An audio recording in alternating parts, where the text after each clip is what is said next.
The morning sun cast long shadows across the lower district of New Terra Colony. Ow. The air smelled of recycled oxygen and the metallic taste that came from living inside a dome on an alien world. Pete Williams sat on a piece of old concrete that had once been part of a building foundation.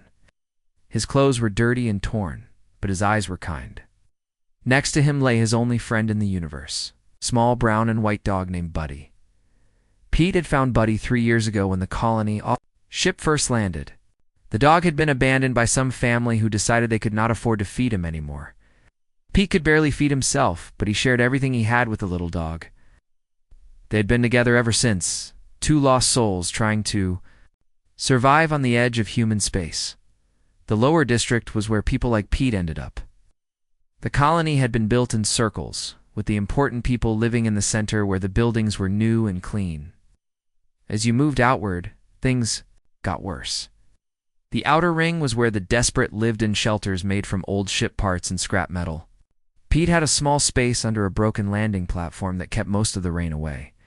This morning was different, though. Pete could hear the loud noise of hover cycles coming down the main street. The Iron Wolves were out early today. 8. Jake Morrison led the gang of 6 men who thought they owned the lower district. They rode modified hover cycles that made too much noise and left trails of black smoke behind them. The colony security forces mostly left them alone as long as they stayed in the outer ring. Jake was a big man, with arms covered in tattoos, and a beard that had not been washed in weeks. He wore leather clothing that had metal spikes on the shoulders. His hovercycle was painted black with a red wolf head on the side. He liked to think he was tough, and most people in the lower district were too scared to tell him otherwise. The gang came roaring down the street, their engines echoing off the metal walls of the makeshift buildings. Pete pulled Buddy closer to him and hoped they would just ride past like they usually did. But today Jake was in a bad mood. He had lost money gambling the night before, and his girlfriend had left him for someone with a real job in the inner districts. Jake saw the old man and his dog sitting by the side of the road. Something about the peaceful scene made him angry. Here he was, struggling to make ends meet, and this worthless old man was just sitting there doing nothing. Jake decided to have some fun. He slowed his hover cycle and pulled up next to Pete and Buddy. The other gang members formed a circle around them, their engines still running. The noise was terrible, and Buddy began to whine and press closer too. "Pete, well," Jake said, his voice loud over the sound of the engines. "Look what we have here. It's an old man and his ugly dog." Pete looked up at Jake, but did not say anything. Had learned long ago that it was better to stay quiet when men like Jake were looking for trouble. He put his hand on Buddy's head to keep the dog calm. "I am talking to you, old man," Jake said, getting off his hovercycle. "Do not you have anything to say?" "Please," Pete said quietly. "We are not bothering anyone. We will move if you want." "Us too." Jake laughed, and his gang members laughed with him. "Oh, you will move all right? But first, I think your little dog needs to learn some manners."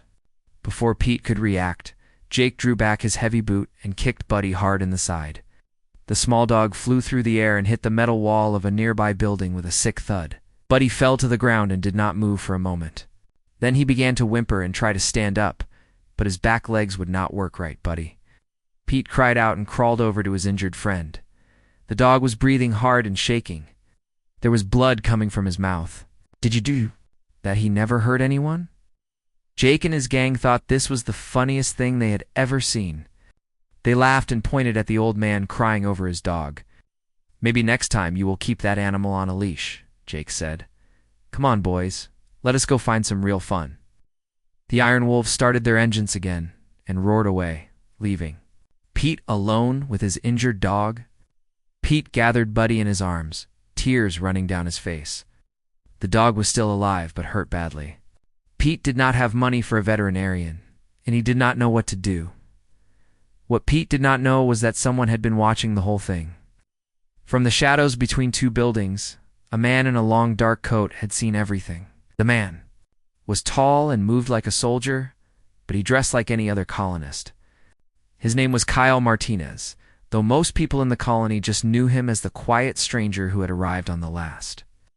transport ship. Kyle had been on his way to the market when he heard the hovercycles. Something about the sound made him stop and look. He had good instincts about trouble, and those instincts had kept him alive through many dangerous situations. When he saw Jake kick the defenseless dog, Kyle felt something cold and hard settle in his chest. Kyle had seen a lot of cruelty in his life. He had fought in wars on 3 different worlds and had seen what humans could do to each other when they thought no one was watching. But there was something about hurting an innocent animal that made him especially angry.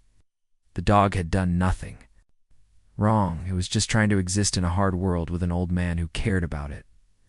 Kyle watched Jake and his gang ride away, memorizing their faces and the markings on their hovercycles. He made note of which direction they went and how many of them there were. Then he stepped out of the shadows and walked over to where Pete was holding his injured dog. "Let me help," Kyle said quietly. Pete looked up, surprised to see a stranger offering assistance. Most people in the lower district minded their own business. "I do not have any money," Pete said. "I did not ask for money," Kyle replied. He knelt down and gently examined Buddy. The dog was hurt, but not as badly as it first appeared. "I think his ribs are bruised, but nothing is broken. He will be okay, but he needs rest and medicine." Kyle reached into his coat and pulled out a small medical kit. He gave Buddy something for the pain and bandaged the worst of his injuries. Then he helped Pete carry the dog to a sheltered spot where they would be safe. "Thank you," Pete said. "I do not know why you helped us, but thank you." Kyle looked back in the direction the iron wolves had gone. "Some things are just right to do," he said. Then he turned and walked away, leaving Pete to wonder who the helpful stranger really was. But Kyle was not really walking away. He was beginning to hunt. 3 days had passed since Jake kicked the old man's dog. Jake had already forgotten about the incident, but someone else had not. Kyle Martinez spent those 3 days learning everything he could about the Iron Wolves gang. He watched them from hidden places, followed them at a distance, and listened to conversations in the bars they visited. Kyle discovered that Jake and his gang were not just bullies who picked on weak people. They were criminals who did much worse things. Iron Wolves worked with people from other worlds, people who were not human. These aliens paid the gang to find humans who would not be missed. People like Pete, who lived alone in the outer districts with no family to look for them if they disappeared. The aliens were called the Korath, and they came from a star system far away from human space. The Korath had a business that humans found horrible. They captured intelligent beings from different worlds and sold them as slaves to rich buyers across the galaxy. Humans were new to space travel, so the Korath thought they would be easy targets. Kyle had been sent to New Terra colony to investigate reports of missing colonists. The official story was that he was just another settler looking for work. But Kyle was really a special soldier called a ghost operator. Ghost operators worked alone and used secret methods to solve problems that regular military forces could not handle. Kyle had been hunting slavers for 2 years, following them from world to world. On the 4th day after the incident with Buddy, Kyle decided it was time to start his real work. He began with the weakest member of the Iron Wolves, a nervous young man named Danny Cooper. Danny was new to the gang and still had some conscience left. He spent most of his time drinking in a bar called the Rusty Engine, trying to forget the things he had seen the gang do. Kyle waited for Danny to leave the bar alone. It was late at night, and the streets of the lower district were empty, except for a few security drones that flew overhead. Danny was walking unsteadily toward his small apartment when Kyle stepped out of an alley. "Danny Cooper," Kyle said calmly. Danny spun around, frightened by the voice in the darkness. "Who are you? What do you want?" "I want to talk about the people "Who have been disappearing from the colony," Kyle said. "I think you know something about that." Danny's face went pale. "I do not know what you are talking about. Leave me alone." Kyle stepped closer, and Danny could see his face in the light from a street lamp. Kyle's eyes were cold and steady, like a man who had seen many terrible things and was not afraid of seeing more. "The old man whose dog Jake kicked," Kyle continued. "How long before the Korath come for him? A week? 2 weeks?" Danny's mouth fell open. "How do you know about the Korath?" "I know a lot of things, Danny. I know that you send messages to their ship when you find good targets. I know that they pay Jake 500 credits for each human they take. And I know that you hate yourself for being part of it." Danny started to cry. "I never wanted to hurt anyone," Jake said. "We were just going to scare people, take their money. I did not know about the aliens until it was too late. Now they will kill me if I try to leave. Not if they are dead first," Kyle said. "Tell me where they meet the Korath, and I will make sure you are safe." Danny told Kyle everything. The Iron Wolves had a secret base in an old mining complex outside the colony dome. The Korath ship landed there once a week to pick up new prisoners. The next pickup was in 3 days. Jake was planning to bring 5 people, including Pete, and anyone else they could grab from the outer districts. After Danny finished talking, Kyle gave him a small device. "This is a communication unit," Kyle said. "Hide it somewhere safe.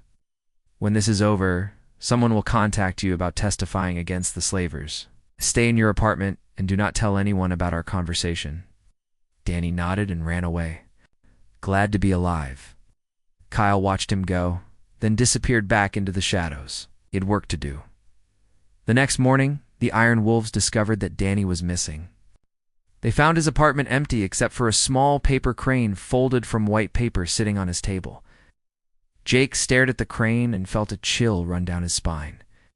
He had heard stories about paper cranes being left at crime scenes in other colonies. They were the calling card of someone the criminals called the Ghost. "It is just a coincidence," Jake told his remaining gang members. "Danny probably just ran away. He was always weak." But Jake was worried. He posted guards around their base and told everyone to travel in groups. He also sent a message to the Korath ship, asking them to come early for the pickup. The sooner they finished their business on New Terra Colony, the better. 2 days later, another Iron Wolf disappeared. This one was Tony Garcia, Jake's second-in-command.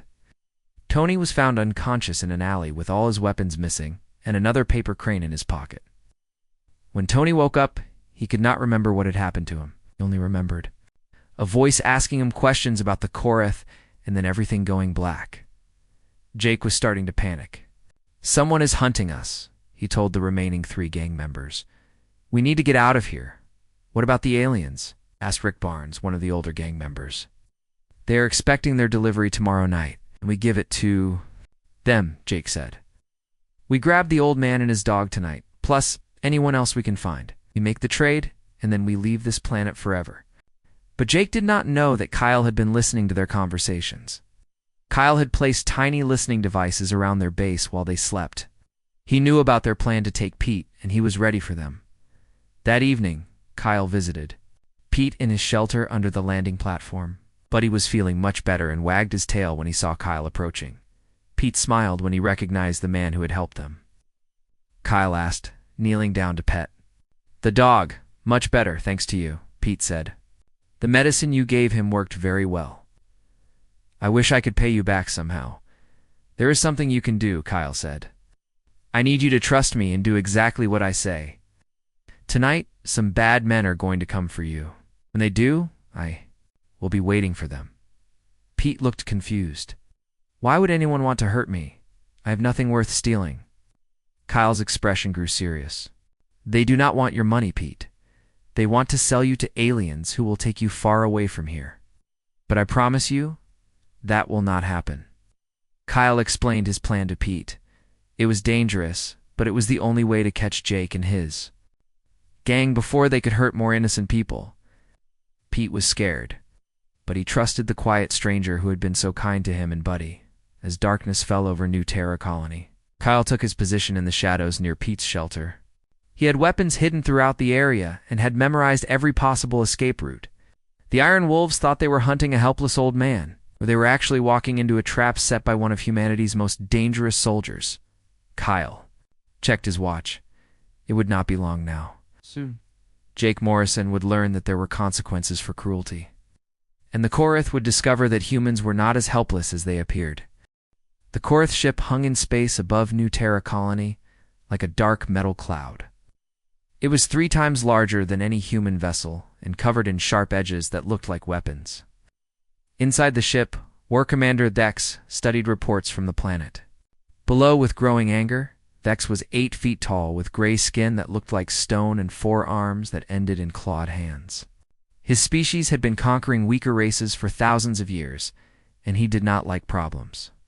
The humans on New Terra Colony were supposed to be easy prey, but something was going wrong with the operation. The human criminals have failed. To deliver their promised cargo for 2 weeks, Vex said to his lieutenant, a smaller Korath named Vex. Half of their gang is missing, and the other half is too frightened to leave their hiding place. Vex checked his datapad. Our sources indicate that someone is hunting the Iron Wolves gang. The humans call this person the Ghost. 3 gang members have disappeared, and the others found paper cranes where their companions were taken. Vex made a noise that sounded like rocks grinding together. This was how his species laughed. Paper cranes, how primitive. These humans think they can frighten warriors of the Korath Empire with children's toys. Should we find new human partners? Vex asked. No, Vex replied, his red eyes glowing brighter. We will show these colonists what happens when they interfere with Korath business. Prepare a military strike team. We'll take what we want. Ourselves, and make examples of anyone who tries to stop us. Vex had made the same mistake that many aliens made when dealing with humans. He thought that because humans were new to space travel, they must be weak and stupid. The Korath had conquered dozens of worlds, and most species surrendered quickly when faced with superior technology. Vex expected humans to do the same. On the planet below, Kyle was preparing for the confrontation with Jake and his gang when his hidden sensors detected movement in orbit. A small Korath shuttle had separated from the main ship and was heading toward the surface. Kyle's military training immediately recognized what this meant. The aliens were tired of waiting for their human partners to deliver.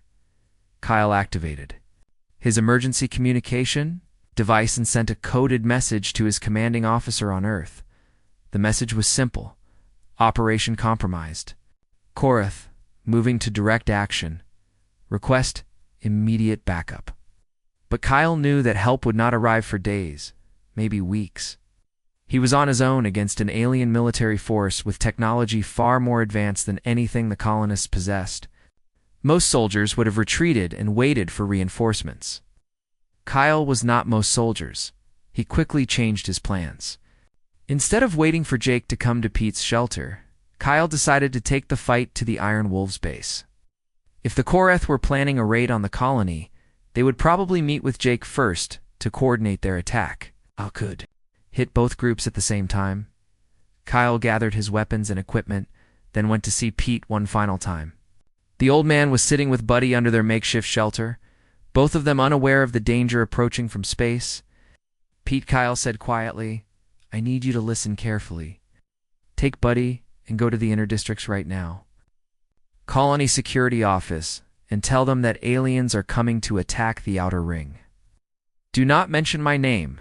Just say that someone who cares about the colony warned you. Pete looked confused. I do not understand. What aliens? What is happening?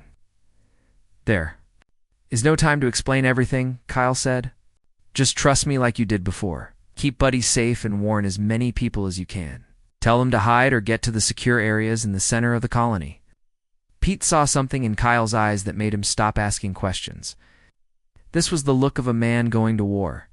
Pete had seen that look before, during the colony wars, when he was younger.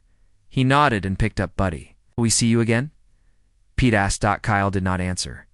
He just turned and walked away into the darkness, carrying weapons that Pete had.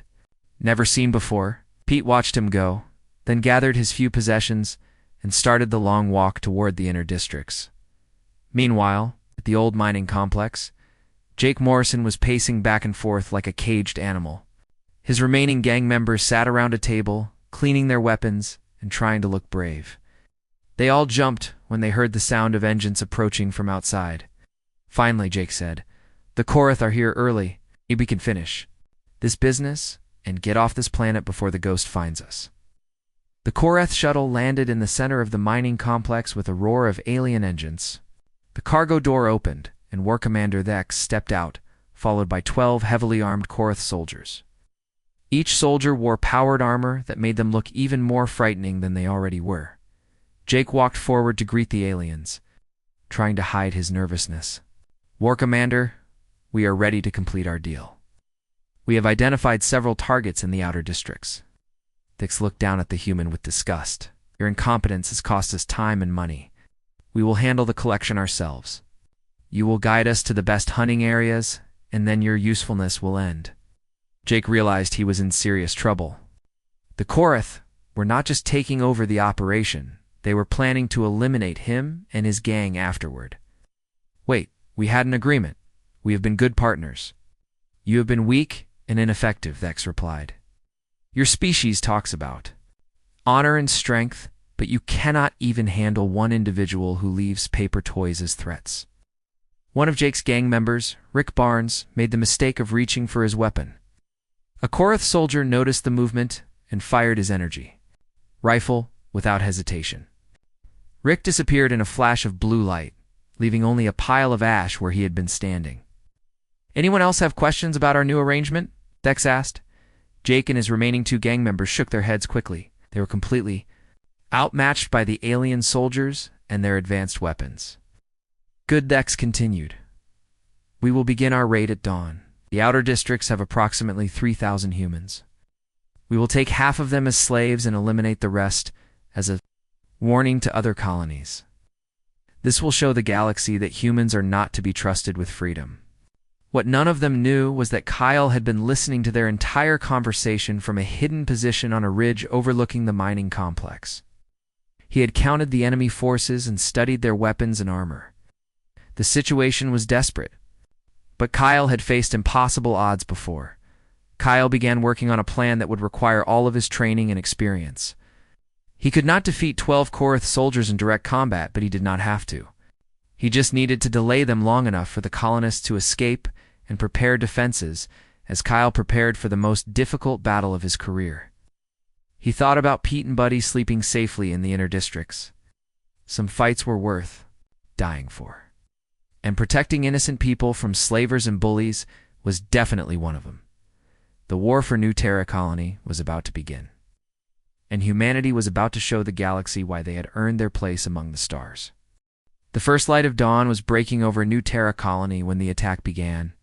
War Commander Vex had divided his forces into 3 groups to surround the outer districts. Each group had 4 Korath soldiers with energy weapons and powered armor that made them nearly invincible against normal human weapons. Jake Morrison and his 2 remaining gang members rode with X's group, leading the aliens toward the areas with the most people. Jake told himself he was just trying to stay alive, but deep down he knew he had become a traitor to his own species. Every house he pointed out meant more innocent people would be captured or killed. "There," Jake said, pointing to a cluster of shelters made from old ship parts. "About 50 people live in that section, mostly families with children." Vex nodded with satisfaction. Ow. "Children bring higher prices in the slave markets. They are easier to train and live longer." Alien Commander spoke about human children, the same way someone might discuss livestock. What Jake did not know was that Pete Williams had spent the entire night warning people in the outer districts. The old man and his dog Buddy had walked from shelter to shelter, telling everyone that aliens were coming. Most people thought Pete was crazy at first, but something in his voice made them listen. By dawn, more than half the people in the outer districts had moved to safer areas or were hiding in underground spaces. The colony's security forces had also been alerted and were setting up defensive positions, though their weapons were no match for Korath technology. The first sign of trouble for the aliens came when they reached the shelter cluster Jake had identified. Instead of 50 terrified humans, they found empty buildings and silence. Dex's red eyes glowed brighter with anger. "Where are the humans?" Dex demanded. Jake looked around in confusion. "They should be here. These people never leave there." Homes during the day. That was when Kyle Martinez made his presence known. A small, explosive device detonated under the lead Korath soldier, sending him flying through the air. The explosion was not strong enough to kill him through his armor, but it knocked him down and damaged his weapon systems. "Ambush," Dex shouted, raising his energy rifle and scanning the area for targets. Kyle was already moving to his next position. He had spent the night setting traps throughout the outer districts. Using his knowledge of explosives and guerrilla warfare, every building, every alley, every pile of scrap metal had been turned into a potential weapon. Another explosion rocked the area as a Korath soldier stepped on a hidden mine. This time the blast was stronger, and the alien did not get back up. His armor had protected him from death, but he was badly injured and out of the fight. "Find him," Dex roared. "Kill this human pest." But Kyle was like smoke in the wind. Appeared long enough to fire a few shots, then disappeared before the aliens could return fire. His human weapons could not penetrate Korath armor directly, but Kyle aimed for weak points in the joints and the helmet seals. One by one, he was wearing down the alien soldiers. Jake crouched behind a piece of debris, wishing he had never gotten involved with the aliens. "This is the ghost," he said to his remaining gang members. "He is going to kill us all." "Wrote up," said Lou Fisher, the last of Jake's loyal followers. "We just need to stay close to the aliens." Us. But Jake was starting to realize that the Korath armor would not save them. Kyle was not just fighting the aliens, he was turning the entire colony into a battlefield. Emergency sirens were wailing across all districts as the colonists prepared to defend their home. From the inner districts, colony security forces began moving outward with whatever weapons they could find. Most of them were miners and technicians, not soldiers, but they were fighting for their families and homes. Kyle's actions had given them time to organize and arm themselves. Colonel Sarah Mitchell, the colony's head of security, coordinated the human response from the command center. She had received Kyle's coded message and understood that they were facing a trained operative who was on their side. "All units, we have a friendly ghost operator engaging the enemy in sectors 7 through 12, she announced over the radio. "Support his efforts, but do not interfere with his movements. This man knows what he is doing." Kyle heard the radio chatter through his own communication device and smiled grimly. The colonists were braver than he had expected. Instead of panicking, they were organizing into a real fighting force. In Sector 9, Kyle set off a chain of explosions that brought down part of an old mining tower. The falling debris blocked the main road and separated two groups of Korath soldiers from each other. Now he could deal with smaller numbers instead of facing the entire force at once. Dex was beginning to understand that he had seriously underestimated human capabilities. This was not the easy raid he had planned. One human soldier was causing massive problems for his entire assault force. How was this possible? Vix demanded as another of his soldiers was taken out by a sniper shot to his helmet visor. Humans are supposed to be weak and primitive. The truth was that humans had something the Korath did not expect: the ability to adapt quickly to new situations. While the aliens relied on their superior technology and standard battle tactics, Kyle was using creativity and intimate knowledge of the terrain to level the playing field. Kyle's next move showed just how dangerous human ingenuity could be. He had rigged the colony's main water pumping station to explode when he triggered a remote detonator. The blast sent thousands of gallons of water flooding through the lower districts, short-circuiting several pieces of Korath equipment and making their heavy armor a disadvantage in the muddy terrain. "Fall back to the mining complex," Dex ordered his remaining soldiers. "We will regroup and call for reinforcements from the ship." But Kyle was not finished with them yet. Retreated, they found that their escape routes had been blocked by carefully placed obstacles. Kala had spent months studying the colony's layout, and he knew every possible path in and out of the outer districts. The retreating Korath soldiers ran into more traps, more ambushes, and more evidence that they were fighting an enemy who understood warfare better than they did. By the time they reached the mining complex, Dex had lost half his soldiers and most of his equipment. Jake Morrison was still alive but wished he was not. He had seen what happened to people who betrayed their own species when facing someone like Kyle. The ghost operator was not just a soldier. It was a force of nature dedicated to protecting innocent people. As the sun climbed higher in the sky, news of the battle spread throughout the colony. The humans had not only survived the alien attack, they were winning. One man with determination and skill was showing an entire alien empire that humanity was not as helpless as they appeared. But the fight was far from over. That still had his ship in orbit with more soldiers aboard, and Kyle was running low on ammunition and explosives. The real test was yet to come, and it would determine whether New Terra Colony remained free or became another victim of Korath expansion. Kyle checked his remaining supplies and prepared for the next phase of the battle. He had sent a message to the galaxy about human resolve, but now he had to make sure that message was heard by the right people. War Commander Vex stood in the ruins of the mining complex, his gray skin darker with rage. Half of his elite soldiers were dead or wounded, and the human colonists were fighting back with weapons they had built from scrap metal and mining equipment. This was not how Korath conquests were supposed to go. Commander Lieutenant Vex reported, "The humans have modified their industrial lasers into weapons. They are cutting through our outer armor plating." Dex could not believe what he was hearing. Industrial lasers? These primitives are using mining tools against Korath military technology. Yes, sir. They have also weaponized their construction. Vehicles. Several of our soldiers were crushed by a modified bulldozer with armor plates welded to its front. This was exactly the kind of human adaptability that made the species so dangerous, though Vex did not understand it yet. While his soldiers relied on standard weapons and tactics that had worked for centuries, the humans were improvising new solutions every hour. Kyle Martinez was at the center of this creative chaos. After his guerrilla attacks had forced the Korath to retreat, he had linked up with the colony's engineering teams. Together, they were turning New Terra Colony into a fortress using nothing but civilian equipment and human ingenuity. "We need to hit them harder," Kyle told Chief Engineer Bob Patterson in the colony's main workshop.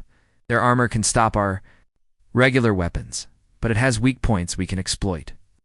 Bob was a big man with grease-stained hands who had spent his whole life fixing machines. "What do you have in mind?" Kyle pointed to a schematic he had drawn on a piece of paper. "Their power armor uses magnetic field generators to deflect energy weapons. But magnets can be disrupted by other magnetic fields. Do you have any large electromagnets in the mining equipment?" Bob's eyes lit up with understanding. "Your separators use massive electromagnets to sort metal from rock. We could modify them into portable units." Within 2 hours, the engineering teams had built handheld electromagnetic pulse devices using parts from the mining machinery. When activated near Korath soldiers, the devices would shut down their armor's power systems, leaving them vulnerable to conventional weapons. Meanwhile, their colonists were getting creative with their defenses. Dr. Lisa Chen, who ran the colony's medical center, had figured out that the Korath breathing masks could be clogged with a mixture of medical adhesive and metallic dust. Construction worker Mike Rodriguez had welded steel plates to garbage trucks, creating armored vehicles that could ram through Korath defensive positions. Even the children were helping. A group of teenagers led by 16-year-old Amy Foster had built remote-controlled drones using toy parts and camera equipment. The drones could not hurt the aliens directly. They provided valuable intelligence about enemy movements and positions. Kyle watched all of this activity with a growing sense of pride. This was what made humanity special in the galaxy. When faced with superior technology and overwhelming force, humans did not give up. They adapted, improvised, and found ways to turn their weaknesses into strengths. The next phase of the battle began when Nex received reinforcements from his ship. In orbit, 20 more Korath soldiers landed at the mining complex, along with a massive combat walker that stood 30 feet tall and carried enough firepower to level city blocks. "Now we will show these humans the price of resistance," Dex declared. As he climbed into the walker's control cabin, to advance on the colony and destroy everything that moves. The Korath force moved toward the colony's outer defenses with confidence restored. They had enough soldiers and firepower to overwhelm any human resistance, or so they thought. Kyle was waiting for them in the industrial sector, where the colony's main factories and processing plants were located. He had spent the last hour preparing a surprise that would demonstrate human creativity at its finest. As the Korath walker approached the factory complex, Kyle triggered a series of explosions that had nothing to do with bombs or weapons. Instead, He had rigged the chemical processing plant to release a cloud of metallic particles into the air. The particles were harmless to humans, but deadly to Korath. Technology. The metallic cloud interfered with the walker's sensors and communication systems. Dex found himself stumbling blind through the factory complex. Unable to see where he was going or communicate with his soldiers on the ground, that was when the colonists struck with their improvised weapons. Electromagnet teams disabled soldier after soldier, while the armored garbage trucks rammed into confused aliens who could not coordinate their defense. The industrial lasers cut through damaged armor like it was made of paper. Jake Morrison, who had been hiding behind the walker during the advance, finally realized that he was on the losing side. The humans were not just fighting back, they were winning using nothing but cleverness and determination. Jake made a decision that surprised even himself. "Hey," Jake shouted to a group of colonists who were advancing with their makeshift weapons. "I know where their ship controls are. I can help you take down their walker." Kyle heard Jake's offer over the radio and made a quick decision. Let him help, but watch him carefully. People can change when they see what real courage looks like. Jake led a team of colonists to the walker's rear access panel, which the Korath had left unguarded because they thought no human weapon could damage it. But the colonists were not using weapons. They were using a modified mining drill that could bore through anything.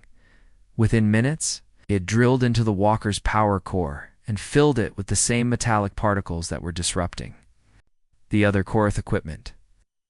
The massive war machine shuddered to a halt. Dex found himself trapped inside a 30-foot-tall metal coffin. The remaining Korath soldiers, seeing their commander's walker defeated by primitive human tools, began to retreat toward their shuttle. But Kyle had one more surprise waiting for them. The teenagers with their toy drones had been busy during the battle. They had managed to land several drones inside the Korath shuttle and had used them to damage the ship's engines with small explosive charges made from fireworks. When the surviving aliens reached their shuttle, they found it unable to fly. They were stranded on New Terra colony, with no way to escape, no hope of rescue from their ship in orbit. Dex finally managed to exit his disabled walker and found himself surrounded by colonists holding weapons made from farm tools and construction equipment. For the first time in his military career, the proud Korath warrior was forced to surrender to what his species considered a primitive enemy. Kyle walked up to Dex and looked the alien commander in his red eyes. "You made a mistake," Kyle said calmly. "You thought humans were weak because we are new to space travel. But we have been fighting wars and solving problems for thousands of years on our home planet. We are very good at it." Dex stared at Kyle with something approaching respect. "What are you?" "I am just a human being," Kyle replied.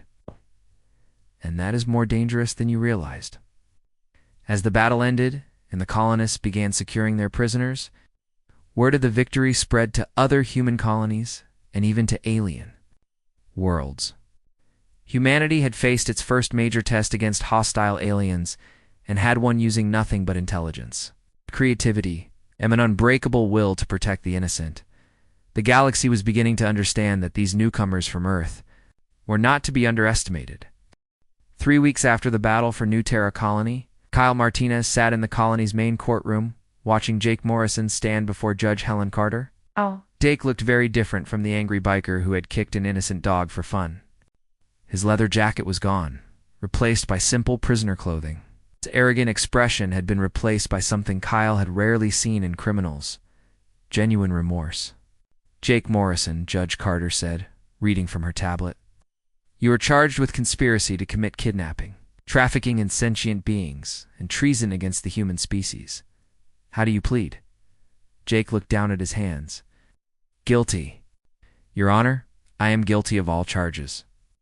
The courtroom was packed with colonists who had come to see justice served. Many of them were people Jake had planned to sell to the Korath slavers. But Kyle noticed that some faces in the crowd showed not hatred, but something closer to pity. Judge Carter continued. "The prosecutor has recommended a sentence of life imprisonment on a penal colony. However, several colonists have spoken on your behalf, including the man whose dog you attacked. They have asked the court to consider your assistance during the final battle against the alien forces." Kyle thought about that assistance. When Jake had helped the colonists breach the Korath Walker, he had risked his life to make up for his past crimes. It did not erase what he had done, but it showed that people could change when they saw what real courage looked like. Taking into account your cooperation with authorities and your actions during the colony's defense, Judge Carter announced, this court sentences you to 20 years of supervised community service. To be served here on New Terra Colony, helping with reconstruction efforts. You will also attend mandatory counseling sessions to address the anger and hatred that led to your crimes. Jake nodded, accepting his sentence. As he was led away, he looked at Kyle and mouthed the words, "Thank you." Kyle did not respond, but he understood. Sometimes the greatest punishment for a cruel person was learning to live with kindness. After the trial, Kyle walked through the outer districts to see how the reconstruction was progressing. The battle damage was almost completely repaired, but more importantly, the entire social structure of the colony had changed. The artificial barriers between the inner and outer districts had been broken down during the fighting, and now people from all areas worked together on common projects. Kyle found Pete Williams and Buddy in their new home, small but comfortable apartment in what used to be the Middle District. The Colony Council had voted to give housing to all the homeless veterans and displaced persons who had been living in the outer ring. Pete was sitting in a real chair for the first time in years, while Buddy slept on a soft rug instead of cold. "Concrete, Kyle," Pete said, smiling when he saw his visitor. "Look at this place. I never thought I would live somewhere this nice again." Buddy wagged his tail and ran to Kyle, completely healed from his injuries. The little dog had become something of a celebrity in the colony. News reports about the battle always mentioned how the conflict began when a biker kicked a homeless man's dog, and how that single act of cruelty had exposed an alien slave trading operation. "How are you feeling, Buddy?" Kyle asked, kneeling. "Down to pet the dog? No more pain?" "He is perfect," Pete said. "The veterinarian said he will live many more years." "And look at this!" Pete showed Kyle a small identification card. "I have a job now. I am going to help take care of the colony's animals. Turns out spending years with Buddy taught me a lot about how to help creatures that are hurt or scared." Smiled. This was exactly the kind of positive change he had hoped to see. "That is wonderful, Pete. You and Buddy deserve all the happiness you can find. What about you?" Pete asked. "Are you staying on New Terra Colony?" Kyle shook his head. "I received new orders yesterday. There are reports of similar slave trading operations on other frontier worlds. The Korath Empire is large, and there are other species that prey on colonies they think are defenseless." Pete looked sad but not surprised. "You are needed elsewhere. I understand, but before you go, I want to give you something." Pete went to a small desk and pulled out a piece of paper. It was a letter written in careful handwriting. "I wrote this for the colony newspaper. It tells the story of what really happened here. Why one person's choice to help a stranger and his dog changed everything for thousands of people." Kyle read the letter and felt a strange emotion in his chest. Pete had written about how a single act of kindness had inspired an entire community to stand up against injustice. The old man understood something that many people missed. Big changes often started with small choices to do what was right. "Thank you, Pete," Kyle said. "This means more to me than any military medal ever could." That evening, Kyle attended a ceremony in the colony's main square. A monument had been built to honor all the colonists who had fought against the Korath invasion. The monument was simple but powerful, a statue of ordinary people standing together, holding improvised weapons and protecting children behind them. But Kyle's attention was drawn to a smaller memorial nearby. It was a statue of an old man sitting with a small dog, both of them looking peaceful and safe. A plaque at the base read, "In memory of all the innocent beings harmed by cruelty, and in honor of those who choose kindness over violence. Colonel Sarah Mitchell, the colony's security." Chief joined Kyle at the memorial. "The Galactic Council has been asking questions about what happened here," she said. "They want to know how a small human colony defeated a Korath military unit." "What did you tell them?" Kyle asked. "The truth," Sarah replied, "that humans are dangerous when we are protecting something we love. The other species are starting to understand that we are not just another weak race they can exploit." Kyle nodded. Word of the battle had indeed spread throughout the galaxy. 3 other alien species had contacted Earth to offer trade agreements and mutual defense pacts. The Korath Empire had withdrawn from human space and was rumored to be avoiding any contact with human colonies. As Kyle prepared to leave New Terra Colony the next morning, he made one final stop. Yeah. He visited the small garden that had been planted, where Pete and Buddy used to live under the broken landing platform. The colonists had turned the area into a memorial park where people could sit and remember that kindness was stronger than cruelty. Kyle left a small paper crane on the bench where Pete used to sit with Buddy. It was not a threat this time. A promise. A promise that somewhere in the galaxy, someone would always be watching over the innocent and defenseless. 6 months later, Pete received a letter from another frontier colony. It was signed with a simple K and contained news that another slave trading operation had been shut down. The letter also included a photo of Kyle sitting with a group of rescued children and their pets, all of them safe and free. Pete showed the photo to Buddy, who wagged his tail as if he understood. The old man smiled and added the letter to a growing collection. Across the galaxy, Kyle was keeping his promise. One colony at a time, and it had all started because someone chose to kick a dog, unaware that a guardian was watching.